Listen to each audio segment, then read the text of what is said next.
I came home early from my business trip and saw a strange car parked right in front of my house. When I walked in, I heard my wife touching another man and saying, "You're so much better than my husband." What I did next destroyed everything she thought she had. But before I begin, please like and subscribe to the channel. And we'd love to hear which part of the world are you joining us from. Let us know. Now, let's dive into today's story. The highway stretched empty under a sky the color of old bruises.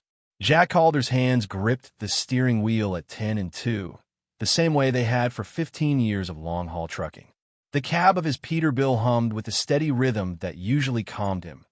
Engine drone, tire whine, the occasional rattle of loose cargo in the trailer behind him. Usually, tonight, tension coiled in his shoulders like wire pulled too tight. The blown tire outside Millfield had cost him 3 hours and $200 he didn't have budgeted for the month. More than that, it had cost him his route. By the time the roadside service finished, continuing to Pittsburgh made no sense. The delivery could wait until morning. His dispatcher had been understanding, if irritated. Jack took the exit for home. Thursday nights were his on the road. Lena knew that. The kids knew that. It was the rhythm they'd lived by for years. He left Tuesday morning, came back Friday afternoon. Dependable, predictable, safe. The dashboard clock read 9:47 p.m. when he turned onto Maple Street. His street. The neighborhood looked the same as always. Ranch houses with neat lawns, porch lights glowing yellow against the darkness, the occasional flicker of television screens through curtains. The Hendersons' place still had their Halloween decorations up, even though it was nearly Thanksgiving. Mrs. Chin's garden gnome stood guard by her mailbox, like always. Jack's headlights swept across his driveway. A silver coupe sat parked at an angle near the curb. Not in the driveway. Lena's SUV occupied that space, but close enough to belong. The cars had still ticked with heat. Fresh arrival. Something cold and heavy settled in Jack's gut. Not panic. Not yet. Just knowing. He'd felt this before in small ways. The way Lena had started going to the gym 5 times a week instead of 3. The new clothes that appeared in her closet, tighter and brighter than what she used to wear.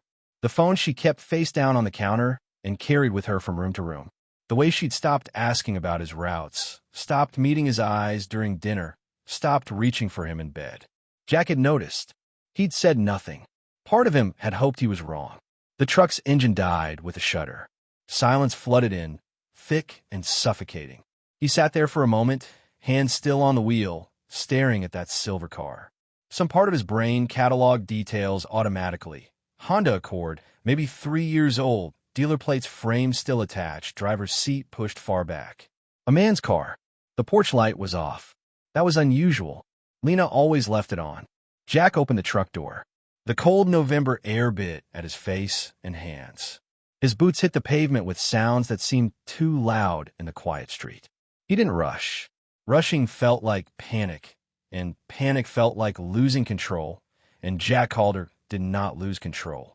He'd learned that young. His father had been a man of quick fists and quicker temper, a man who broke things, furniture, promises, people, when rage took him. Jack had sworn he'd never be that. Never let anger drive his hands. Never become the thing his mother had flinched away from. So he walked slowly up the driveway, past Lena's SUV with its proud mom bumper sticker, past the basketball hoop where Noah shot hoops after school, past the flower beds Lena had planted 3 springs ago and stopped tending 2 springs ago. The front door was unlocked. Inside, the house was dark except for the light filtering down from upstairs. The living room looked undisturbed, couch pillows straight. Riley's backpack dumped by the stairs like always. The faint smell of the spaghetti sauce Lena had probably made for the kids' dinner. Noah's math textbook lay open on the coffee table. A glass of water sat half empty beside it. Normal. Everything looked normal, except for the sound from upstairs. Jack stood at the base of the staircase, one hand on the banister, and listened. Not because he needed confirmation. He already knew. But something in him required the full truth before he could act. Required certainty before he could move forward. A woman's laugh. Breathless. Familiar. A man's voice. Low and urgent. Unfamiliar. The creak of bed springs. Their bed. The bed his uncle had given them as a wedding present. the bed where his children had been conceived. Jack's jaw clenched so hard his teeth ached. He placed his keys on the side table, gently, silently, and started up the stairs. 15 steps. He walked them thousands of times. He knew which ones creaked. The 3rd, the 8th, the 13th. He avoided them now without thinking, moving like a ghost through his own home. The hallway upstairs was carpeted in beige. The kids' bedroom doors stood closed. Noah's with his basketball posters visible through the gap. Riley's decorated with her horse stickers. The bathroom door open, dark inside. And, at the end of the hall, the master bedroom door, not quite closed. Light spilled through the crack. Jack approached, each step deliberate, controlled. He could hear them clearly now, words he didn't want to process, sounds that drove nails through something vital in his chest. But he kept walking, kept his breathing steady, kept his hands loose at his sides. The door wasn't locked. Jack pushed it open. The scene burned itself into his memory with the kind of clarity reserved for car crashes and catastrophes. His wife, Lena, who he'd loved since she was 23 and he was 25, who he'd promised forever to, who he'd built this life with, frozen mid-motion on their bed, eyes wide, mouth open, and beside her, scrambling upright, a man Jack vaguely recognized. Someone from Lena's gym. Younger, maybe 30, lean and athletic in a way Jack had never been. For one long moment, nobody moved, nobody spoke. Jack's eyes met Lena's. He saw fear there, shame, but not surprise. She'd known this was possible. Maybe she'd even wanted it, some self-destructive part of her hoping to get caught, so she wouldn't have to end things herself. The man, Bryce, Jack's brain supplied from some conversation months ago, some story Lena had told about her personal trainer, grabbed for his jeans on the floor. His hand shook. "Listen, man," Bryce started. Then he laughed. Nervous, high-pitched, inappropriate. The kind of laugh that erupts when terror meets absurdity. That laugh broke something in Jack. He crossed the room in 3 long strides. His fist caught Bryce in the jaw with a crack that echoed off the walls. The younger man's head snapped back. Blood spurted from his lip. Jack hit him again, this time in the nose. Cartilage crunched. Bryce fell backward onto the bed, arms coming up to shield his face, words tumbling out in a panicked rush. I'm sorry, Jesus Christ. I didn't. She said you wouldn't. I'm sorry." Jack grabbed him by the shoulder and hauled him upright. Bryce was taller but softer, a gym body built for mirrors, not fights. He didn't resist as Jack dragged him toward the door. "Get out," Jack said. His voice came out flat, emotionless, colder than the night outside.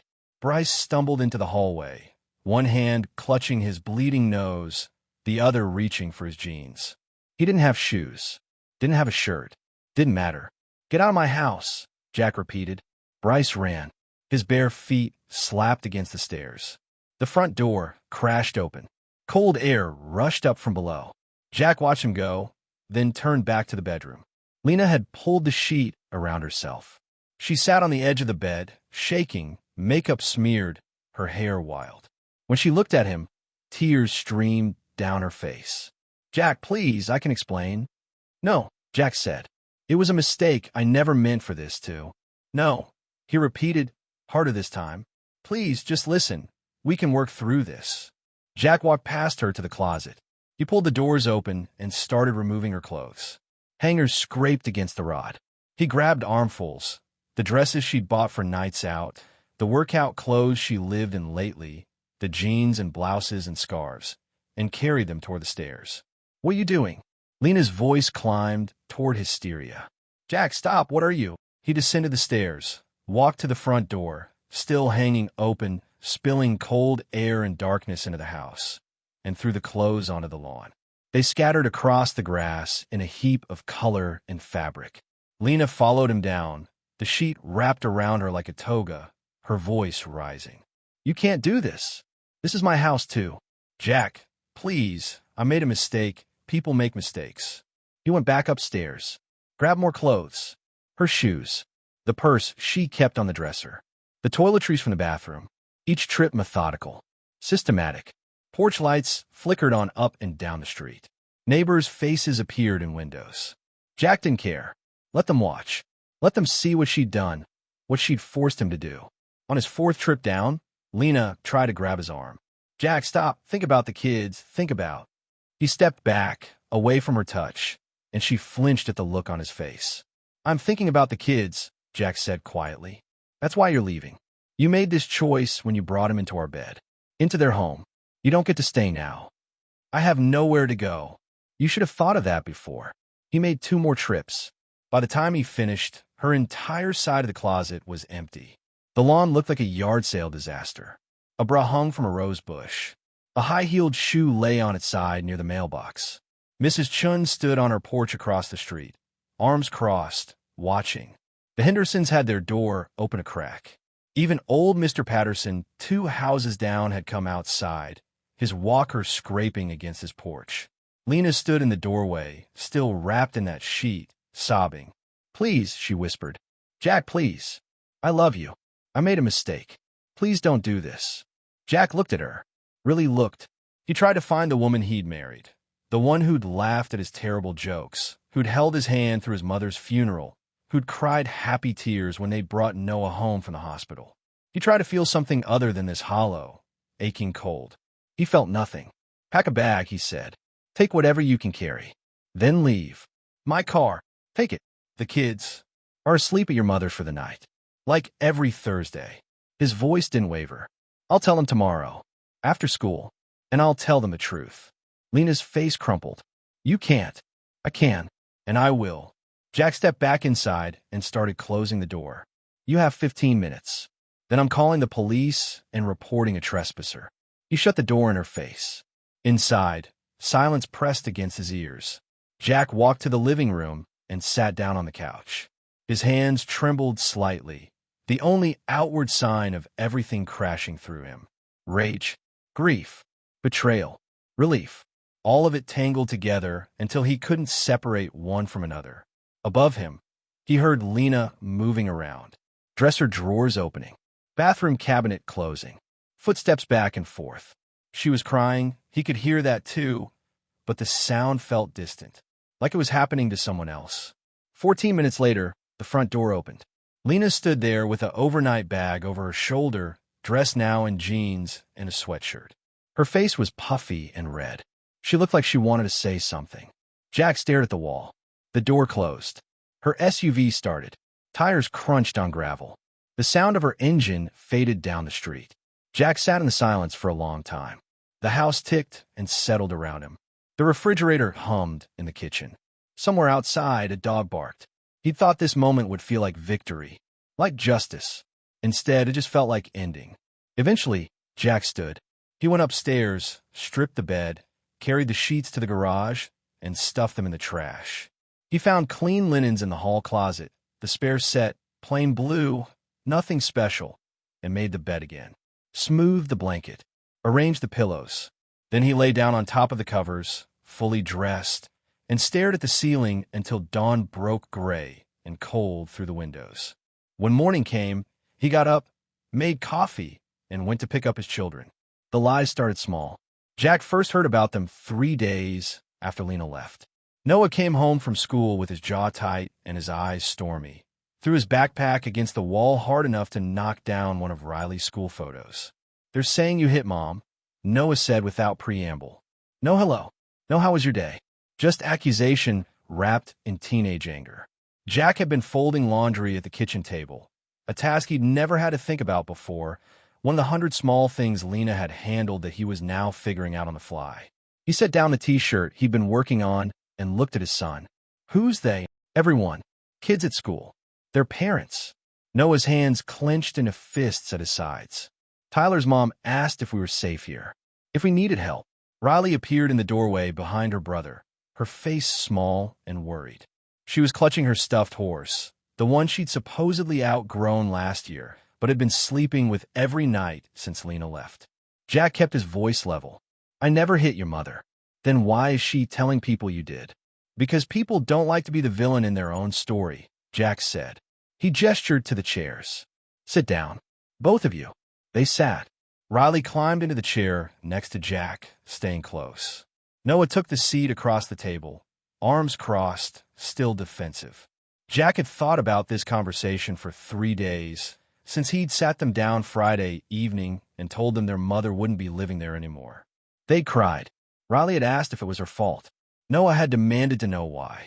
Jack had told them a simplified version. Your mother made choices that broke our family. She's not coming back, and watched his children's world crack apart. Now he needed them to understand without poisoning them against Lena completely. A line he had to walk carefully. Your mother and I are getting divorced, Jack started. That's already happening. What you're hearing at school is her trying to explain why in a way that makes her feel better about what she did. What did she do? Riley asked in a small voice. Jack looked at his daughter. 10 years old.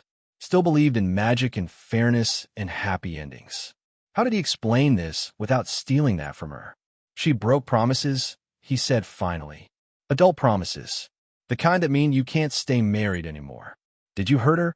Noah asked, still angry, but something else underneath. Fear maybe, that his father was someone he didn't know. I threw her out of the house after I caught her with another man in our bedroom, Jack said. He watched Noah's eyes widen, saw the exact moment understanding hit. I never touched your mother. I hit him. Twice. Then I told them both to leave. Silence filled the kitchen. Riley's grip tightened on her stuffed horse. Noah's mouth opened, closed, opened again. Mom was... Noah couldn't finish the sentence. Yes. And she's telling people you hit her. Apparently. Noah stood up, so fast his chair scraped backward. She can't. That's lying. Yes, Jack agreed quietly. It is. We have to tell people the truth. Noah's voice cracked on the last word, sliding between child and man in the way it had been lately. No, Dad. Listen to me. Jack stood too, placed his hands on Noah's shoulders. His son was almost as tall as him now, would probably pass him in another year. People are going to believe what they want to believe. Your mother knows how to tell a story. She knows how to cry, how to look hurt, how to make people feel sorry for her. We don't fight that by yelling our side louder. Then how do we fight it? Noah demanded. By living it. By showing people who we are through our actions, not our words. Jack squeezed his son's shoulders. I know that's not fair. I know you want to defend me. But the best thing you can do right now is take care of yourself and your sister. Go to school. Do your homework. Be a good person. That's how we get through this. What about Mom? Riley asked. Her voice was barely a whisper. Can we still see her? Jack's chest tightened. The truth was he didn't want them anywhere near Lena right now. Didn't trust her not to fill their heads with more lies. But they were her children too. He couldn't steal their mother from them, no matter what she'd done. When she gets settled somewhere, we'll work out a schedule, he said. But you're living here. This is your home. Riley nodded, tears sliding down her cheeks. Noah pulled away from Jack's hands and walked to the window, staring out at the backyard where the basketball hoop stood. I hate her, Noah said flatly. No, you don't. I do. You're hurt. And angry. That's different from hate. Jack joined him at the window. Your mother made bad choices. Adult choices that hurt all of us. But she's still your mother. You don't have to forgive her. You don't have to see her if you don't want to. But don't let hate live in you. It'll rot you from the inside. Noah said nothing. After a moment, he grabbed his backpack and headed upstairs. His bedroom door closed with deliberate gentleness, worse somehow than if he'd slammed it. Riley slipped her small hand into Jack's. Are you okay, Daddy? Jack looked down at his daughter. Her face was so open, so trusting, even now. He wanted to protect her from all of this. Wanted to rewind time to before everything broke. Wanted to be able to promise her it would all be okay. Instead, he squeezed her hand and said, I will be. That had been Monday. By Wednesday, Jack realized the lies were spreading faster than he'd anticipated. His phone buzzed with texts from his dispatcher. Hey man, heard about your situation. Take whatever time you need. From his brother in Colorado. Mom called. Said Lena's family is talking. What the hell happened? From his neighbor, Mr. Patterson. Saw what I saw Thursday night. Anyone asks me, I'll tell them. Jack didn't respond to most of them. What could he say? He'd hoped to handle this quietly, to let the divorce proceed without drama, to shield his kids from the worst of it. But Lena wasn't playing the same game. She'd gone to their church. Jack heard about it from Pastor Mike, who called Thursday evening with carefully diplomatic questions about what really happened and both sides of the story. Jack gave him the facts, simple, direct, unemotional. And Pastor Mike had been quiet for a long time before saying he'd be praying for everyone involved. She'd called Lena's family, her parents, her sister, everyone, and given them her version.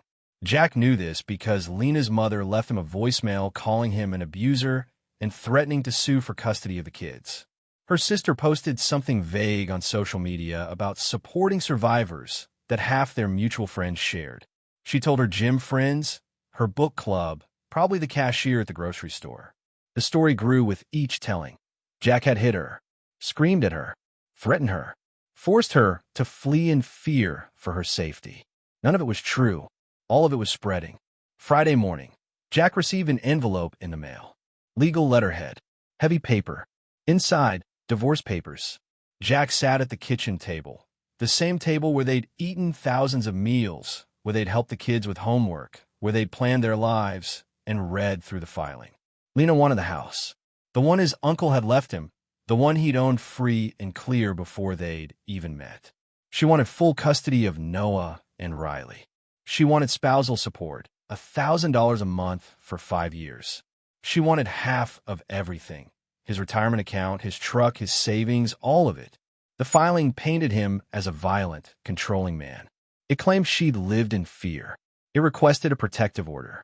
Jack read it twice, then a third time. Each word carved away at something inside him. Not his resolve, but his last remaining illusions about the woman he'd married. She wasn't just leaving.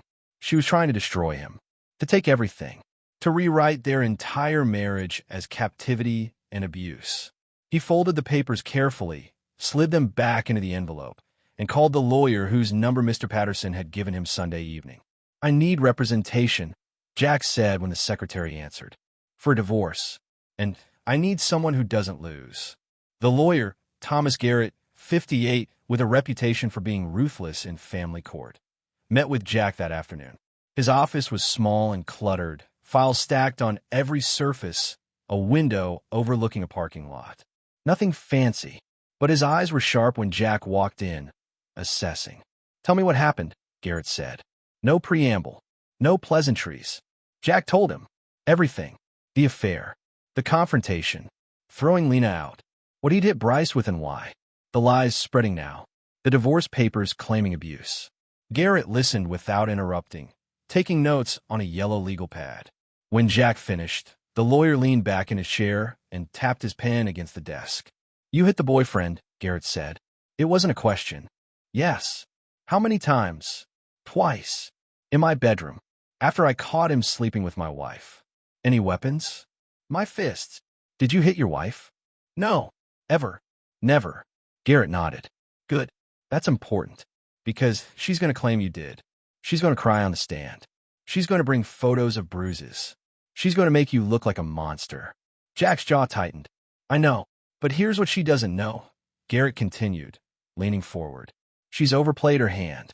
She wants the house you own before marriage. That's not how it works in this state. She wants custody while falsely claiming abuse.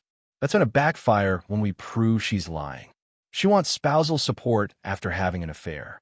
Judges don't like rewarding adultery. Can you prove she's lying? Can you?" Jack reached into his pocket and pulled out his phone.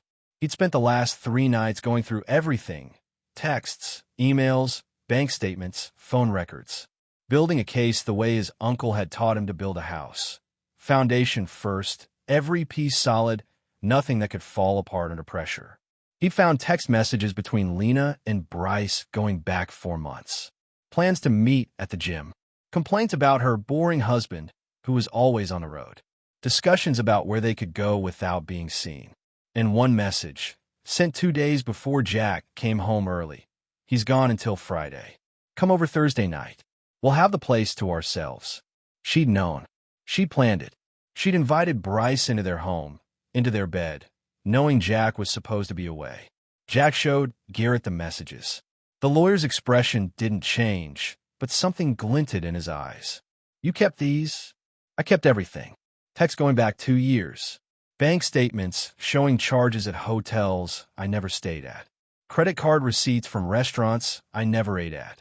Phone records showing hundreds of calls to his number. "Good." Garrett made more notes. What about witnesses to the affair? The boyfriend, Bryce Nolan, works at Fit Life Gym on Hamilton Avenue. He was there. He knows what happened. He'll deny it. Maybe. But he'll have to do it under oath. Garrett smiled. It wasn't a pleasant expression. You've been thinking about this. I've had time.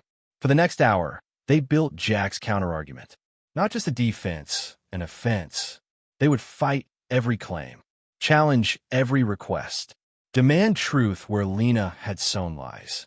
When Jack left the office, he had copies of everything he'd shown Garrett, a retainer agreement signed, and a court date set for 3 weeks away. His savings account was lighter by $5,000, the retainer fee, but he felt steadier than he had since Thursday night. Lena wanted a war. She'd get one, but she'd chosen the wrong battlefield. 2 weeks passed in a strange new rhythm. Jack took the kids to school every morning, drove his routes during the day when he could manage it, came home every evening to make dinners from recipes he found online or meals Mrs. Chun brought over when she saw him struggling. Spaghetti, tacos, chicken, and rice. Nothing fancy, but the kids ate, and that was what mattered. Noah stayed angry. He snapped at teachers, got detention twice for talking back, came home surly and withdrawn. Jack didn't push. Just made sure dinner was ready and homework got done, and no one knew the door to Jack's room was open if he needed to talk. Riley cried at night.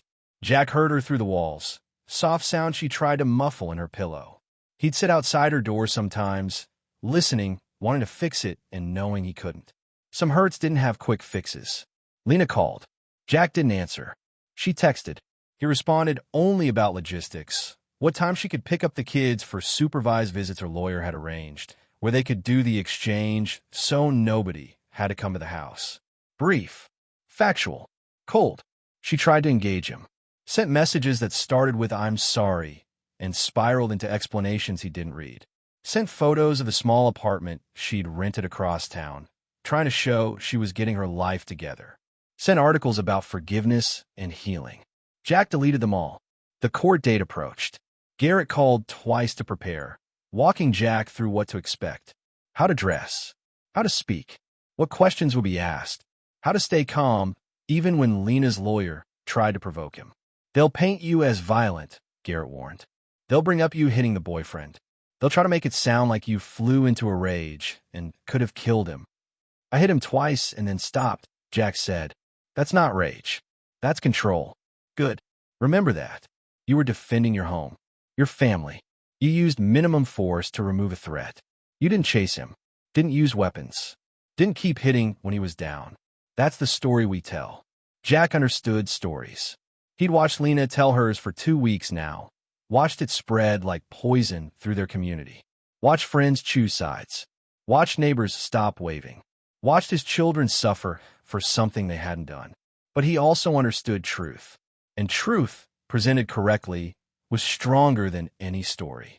The night before court, Jack couldn't sleep.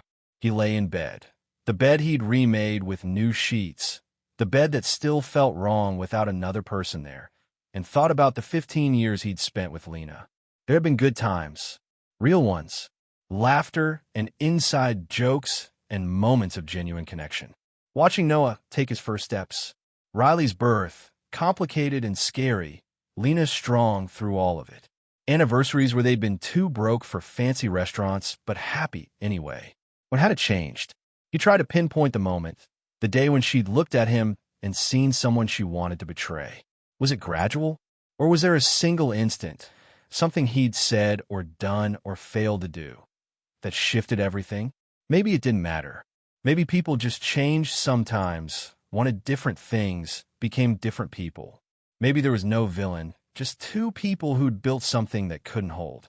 But then he thought about the lies, the calculated cruelty of claiming he'd hurt her, the attempt to take his home, his children, his name.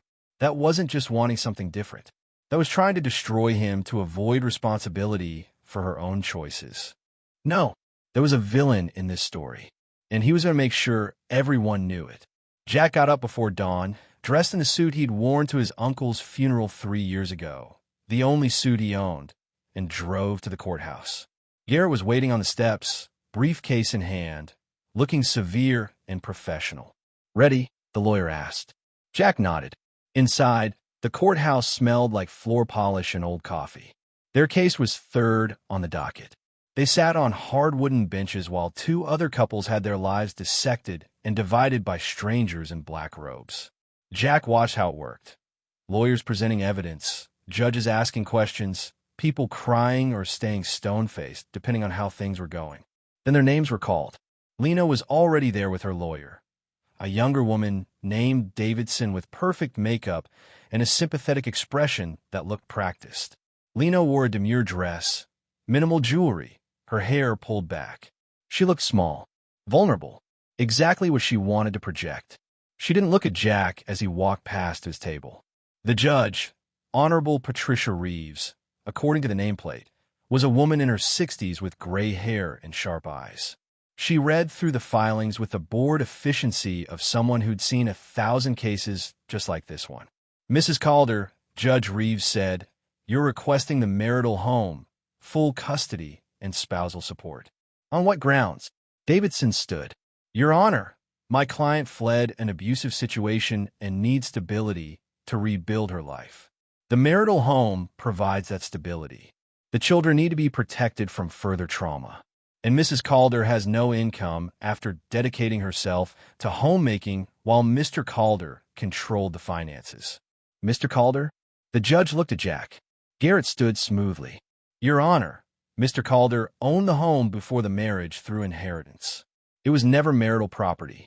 The abuse claims are fabricated. Mrs. Calder left of her own volition after Mr. Calder discovered her having an affair in the marital bed. The children are currently stable in their home with their father.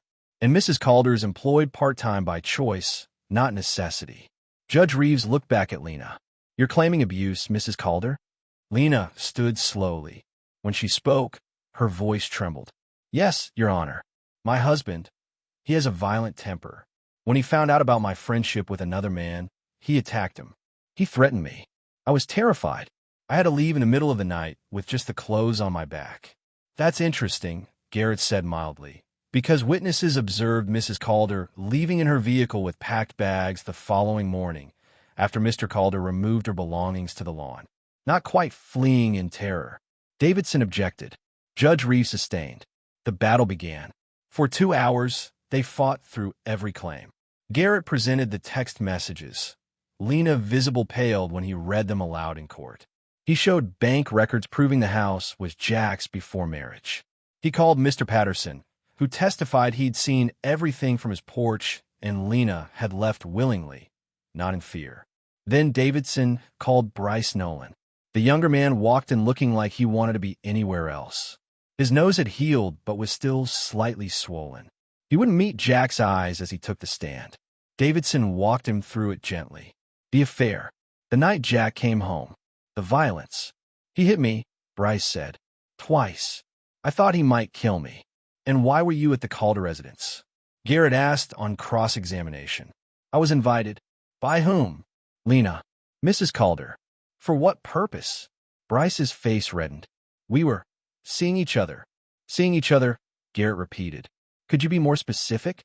"We were having an affair." "In the marital bed?" "Yes." "Knowing Mr. Calder could return home?" Lena said he wouldn't be back until Friday. But she knew it was possible.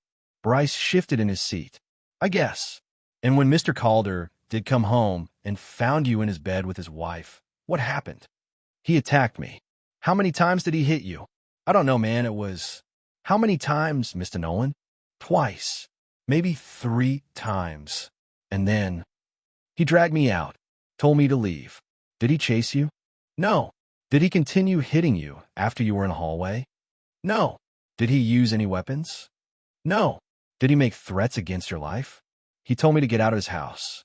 "That's not a threat, Mr. Nolan. That's a homeowner removing a trespasser who was in bed with his wife." Garrett paused.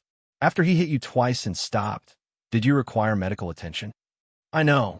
So you walked away with minor injuries after being caught in another man's home, in another man's bed, with another man's wife?" "I mean, yeah." "And now you're testifying that you feared for your life?" Bryce said nothing. Garrett turned to the judge. "No further questions, Your Honor." The courtroom was silent. Lena stared at her hands. Davidson whispered something to her that Jack couldn't hear. Judge Reeves made notes. When she looked up, her expression was neutral, but her voice had an edge. Mrs. Calder, do you have evidence of this abuse beyond Mr. Nolan's testimony? Davidson produced photos. Lena with a bruised arm, a scratch on her shoulder, shadows under her eyes that could have been exhaustion or makeup or real injury. When were these taken? Judge Reeves asked. The week before I left, Lena said softly. Garrett stood. Your Honor, I have video evidence from the Calder's home security system showing Mrs. Calder leaving the house that Thursday night with no visible injuries.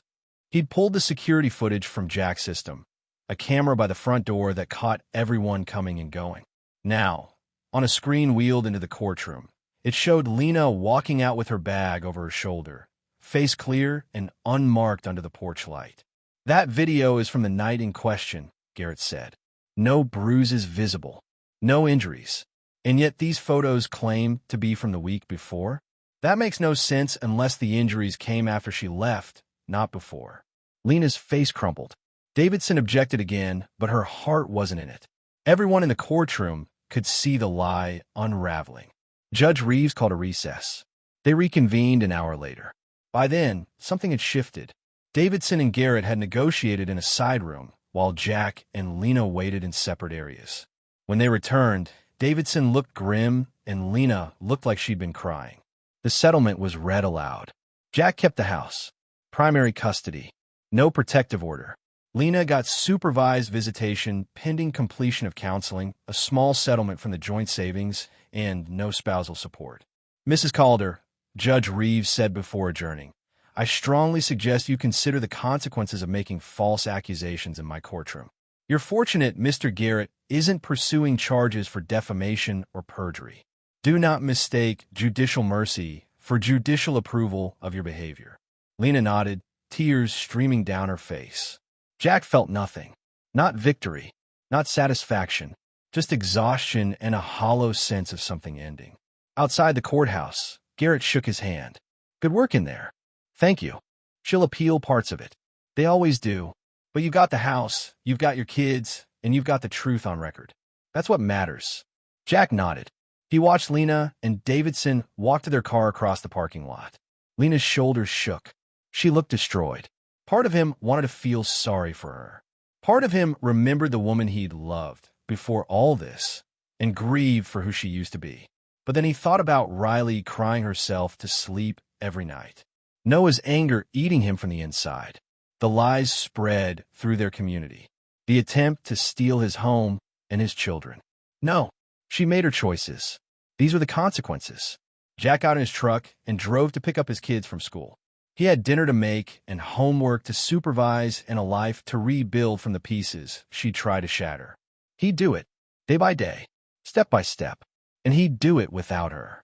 Winter came to their small town with sharp winds and gray skies that pressed down like a weight.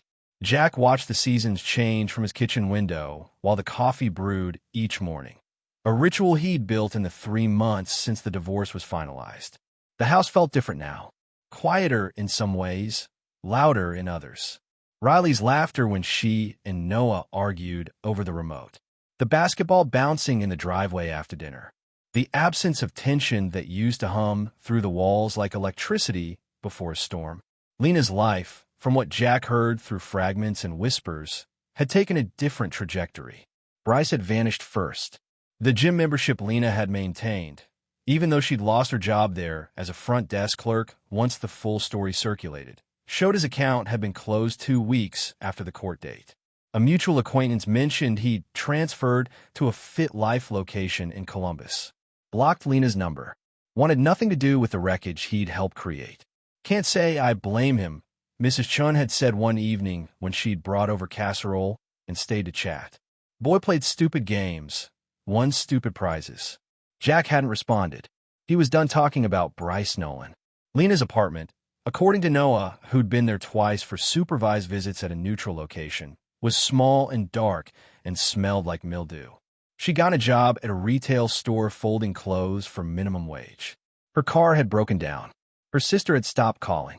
The social media posts about supporting survivors had quietly been deleted when the truth came out. The church friends who'd rallied around her had moved on to other causes, other people to save. Even her mother, who'd left that vicious voicemail about custody, had gone silent after Judge Reeves' ruling. Jack knew all this not because he sought the information, but because it trickled in through the cracks. Small towns didn't keep secrets well. People talked, and what they said now was different than what they'd said 3 months ago. Now they said, "Did you hear what really happened with Lena Calder?" Now they said, "Poor Jack, having to deal with all that." Now they said, "Those poor kids." The vindication felt hollow. Jack had never wanted to be pitted. He just wanted to be left alone to raise his children and rebuild what Lena had broken. But some things couldn't be rebuilt, only replaced. Noah had asked to see his mother twice since the court order went into effect. Both visits lasted exactly the required hour, supervised by a court-appointed counselor, and ended with Noah coming home silent and withdrawn. "She cried the whole time," he'd said after the first visit. "Kept apologizing. Kept saying she loved me. I didn't know what to say." "You don't have to say anything," Jack had told him. "You're allowed to feel however you feel." "I don't feel anything," Noah had said. "That's the worst part. I look at her and nothing." Riley had refused to go at all. She'd clung to Jack's leg when Lena's scheduled visitation came up and said, "I don't want to. Please don't make me." Jack had called the counselor, explained the situation. The visits were child's choice, technically, once they reached a certain age. Riley didn't have to go if she didn't want to. Lena had called crying when she found out. Jack had listened to her voicemail, the only one he'd played in months, and heard her begging him to convince Riley to see her, promising she'd changed, swearing she'd do better. He deleted it without responding. Riley's comfort mattered more than Lena's feelings. December arrived with the first real snow.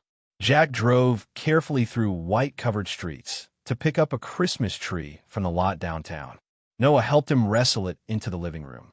Riley dug out the ornaments from the basement, boxes full of decorations they collected over 15 years of marriage. Jack almost put them back.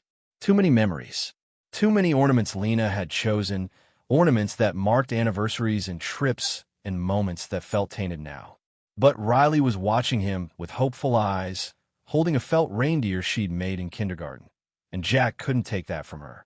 "Let's decorate it," he said. They spent the evening stringing lights and hanging ornaments while Christmas music played from an old radio. Jack made hot chocolate that was too sweet, but the kids drank it anyway. For a few hours, the house felt almost normal, almost whole. Noah found an ornament near the bottom of the box, a glass ball with "Our First Christmas" painted on it in silver. He held it for a moment, then quietly set it aside. Jack noticed but didn't comment. Some wounds were still too fresh. On Christmas morning, the kids woke early like they had every year since they were small. Jack had stayed up late wrapping presents, mostly practical things they needed, a few toys and games he hoped they'd like. Money was tighter now, without Lena's part-time income, but he'd managed. Riley got the art supplies she'd wanted and a new saddle blanket for the riding lessons she'd started in November, something to give her joy outside the house. Noah got basketball shoes and a gaming headset and a cookbook because he'd been watching cooking videos lately and experimenting in the kitchen. They sat in the living room surrounded by wrapping paper and half-drunk mugs of coffee and hot chocolate, and Jack felt something shift in his chest. Not happiness exactly, but not grief either. Something gentler, something like possibility. Riley was drawing at the kitchen table when she looked up and asked, "Is Mom alone on Christmas?" Jack paused in the middle of washing dishes. "Probably with her family." "What if she's not?" "Riley, you don't have to worry about your mom. She's an adult. She can take care of herself. But it's Christmas." Jack dried his hands and sat down beside his daughter. She was sketching horses like she always did, but her pencil had stopped moving. "I know you're worried about her," Jack said carefully. "That shows you have a good heart. But your mom made choices that hurt all of us. You're not responsible for making her feel better about those choices." "I know." Riley's voice was small. "I just don't want to be mean." "Not seeing someone who hurt you isn't mean. It's protecting yourself. There's a difference." She nodded, but didn't look convinced. Jack understood. Riley was 10. The world was still supposed to be fair in her mind. Mothers were supposed to be safe. Families weren't supposed to break like this. He couldn't give her the world she wanted. Could only give her the truth and hope it was enough. January brought new routines. Noah started staying after school for basketball practice. Riley's writing lessons became twice a week. Jack adjusted his routes to be home more, turned down longer hauls that would keep him overnight. His dispatcher grumbled, but understood. The house on Maple Street settled into its new rhythm. Breakfast at 6:30. School drop-off at 7:45. Work, pick up at 3:15. Homework and dinner and evening chores. Quiet nights where they each retreated to their own spaces but knew the others were there if needed. Jack learned to braid Riley's hair for writing lessons by watching YouTube videos. He learned to make Noah's favorite chicken parmesan from scratch. He learned when to push and when to give the kids space. Learned to be both parents, or at least to try. Lena's visits became less frequent. Noah stopped asking to go by February. The court order still stood, but nobody was enforcing it. The supervised counselor called once to check in, seemed relieved when Jack said the kids were doing well without the visits, and never called again. Lena sent text messages sometimes, usually late at night, usually apologetic. Jack read them now instead of deleting them immediately, though he rarely responded. One in February. I know I don't deserve forgiveness, but I hope someday the kids will understand I never meant to hurt them. One in March. I got a promotion at work. Manager position. Still not much, but it's something. Thought you should know I'm trying to get my life together. One in April. After Riley's 11th birthday party that Lena hadn't been invited to. I saw the pictures on your mom's Facebook. Riley looked happy. Thank you for making sure she had a good day. I know I gave up the right to be part of those moments. That last one made Jack pause. He sat in his truck in the work parking lot, reading it 3 times. There was no deflection in it. No attempt to make him the villain or herself the victim. Just acknowledgement. He typed a response. She is happy. They both are. That's all that matters. He stared at it for a long minute before hitting send. Spring came slowly, winter clinging with cold rain and gray skies before finally releasing its grip. The grass greened. Trees budded. Riley's riding instructor said she was ready to try jumping. Noah made the school basketball team. Life moved forward the way it always did, whether people were ready or not. One Saturday in May, almost a year since everything fell apart, Jack was working in the garage when he heard a car pull up. He glanced out to see a vehicle he didn't recognize. Lena got out of the driver's seat. She looked different, thinner, older. Her hair was longer but simpler, pulled back in a ponytail. She wore jeans and a plain shirt, no makeup that he could see. She looked small, tired, real in a way she hadn't been before. Jack set down the wrench he'd been using and walked to the driveway. Kept his distance. Jack, Lena said. Her voice was steady but quiet. I know I should have called first. I was driving past, and I thought. She trailed off. Seemed to realize how weak that sounded. The kids aren't home, Jack said. Noah's at practice. Riley's at the stables. I know. I figured. Lena wrapped her arms around herself. I didn't come to see them. I came to see you. Jack waited. Said nothing. I wanted to apologize, Lena continued. Really apologize. Not for leaving. I know that's not something you want to hear. But for how I did it. For the lies. For trying to destroy you in court. For everything I put the kids through. She met his eyes. You didn't deserve any of that. And I'm sorry. Jack studied her face, looking for the manipulation, the angle, the reason she was really here. He found none of it. Just exhaustion and regret. Okay, he said finally. Okay. Lena blinked. That's it. What do you want me to say? That I forgive you? I don't. That I understand why you did it? I don't. You apologized. I heard it. That's all there is. Lena's face crumpled slightly, but she held it together. Right. Yeah. I needed you to know. I needed to say it out loud. You said it. She nodded. Turned to go. Then stopped. Are they really happy? The kids. Jack thought about Noah laughing over his attempts at cooking. Riley's face when she'd successfully jumped her first course. The quiet peace in the house most evenings. Yeah, he said. They are. Good. Lena's voice cracked. That's good. That's all I wanted. She got in her car and drove away. Jack stood in the driveway long after she left, watching the empty street. He waited to feel something, anger, satisfaction, pain, anything. But all he felt was tired. He went back to the garage and finished fixing the lawnmower he'd been working on. The sun was warm on his shoulders. Birds sang in the trees. The neighborhood was quiet and peaceful. This was his life now. This was what he'd fought for. Not victory over Lena. Not revenge for what she'd done. Just this, a quiet Saturday afternoon, his kids safe and happy, his home still standing. It was enough. By the time summer arrived, the divorce felt like something that had happened to someone else. Jack could go entire days without thinking about Lena, about the affair, about everything that had burned down last November. The kids had scars. Noah still went quiet sometimes. Riley still asked careful questions about why families broke, but they were healing, growing, becoming their own people in ways they might not have if the lie of their parents' marriage had continued. Jack had scars too. He trusted less easily now, opened up less, kept people at a comfortable distance where they couldn't hurt him. Maybe that would change someday. Maybe not.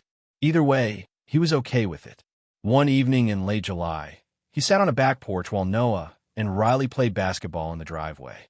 The sun was setting in streaks of orange and pink. The air smelled like cut grass and summer heat. This was what he'd protected, what he'd fought for, what he'd refused to let Lena steal. Not the house, though that mattered. Not his pride, though that had been attacked.